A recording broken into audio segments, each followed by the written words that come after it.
So now, as we move into the top 20 on this countdown, next on the list is Splinter Cell Conviction.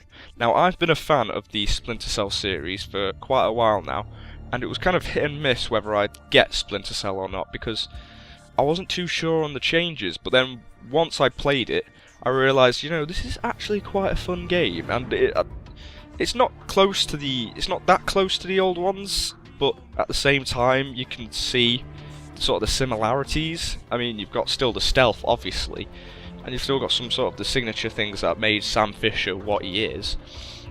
And I think one of the things that made me enjoy Splinter Cell, to put it on this list, was I kind of like the story. I kind of like the way it was going with, you know, having a grisly Sam Fisher. You know, he's quite old now, and I think he was either retired, I'm not sure, I don't remember the start that well. But he was either retired, something like that. And there was something going on that he had to go and do. It was like some sort of conspiracy, or some sort of like... it was some sort of like government problem. And he had to like sort of just go in and help the contact that he has. He had to go and help them.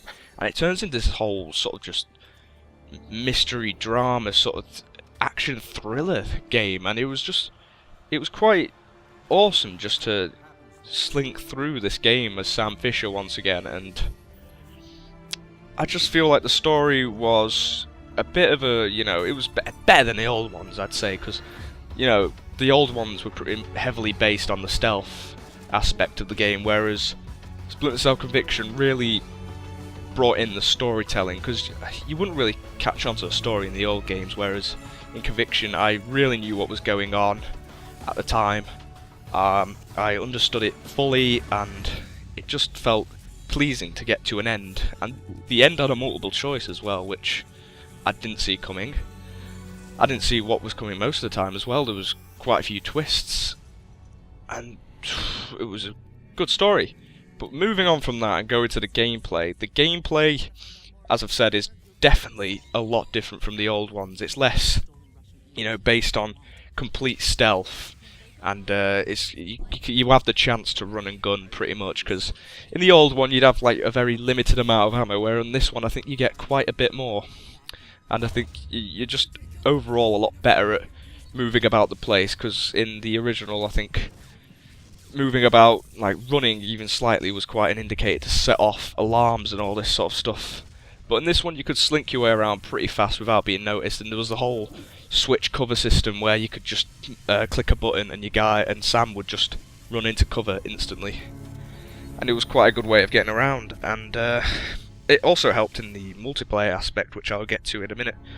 But the gameplay was fluid. It was I liked the target system. The targeting system was very well, where you could, the more you did well in terms of your stealth and your takedowns, I think, yeah, it was more takedowns. The more takedowns you did on someone, you could do a special targeting system where you could pinpoint any enemies who were in your line of sight, and once you've done that, you could then hit a button, and Sam would basically take them out in slow-mo. So you could clear a room of about 3 guys without any of them noticing that you've taken them out one by one. And then, moving on from that into the multiplayer aspect, this is where I sort of enjoyed it a lot more when I got into multiplayer, because I'd grab a friend, we'd go into multiplayer, and we'd just try and make it through these levels at increasing difficulty, and it was a lot of fun and quite frantic at times when one of your friends would be put down and you'd have to try and find a way to get them up without being seen yourself, and it was a very difficult process. It was a challenging game in the multiplayer aspect. I don't think the story part, the campaign, was that challenging, but the multiplayer was very challenging in the increasing levels as you went higher and higher. I knew it was very challenging if you were on your own, but it was still quite challenging as playing with a friend as it was playing with yourself.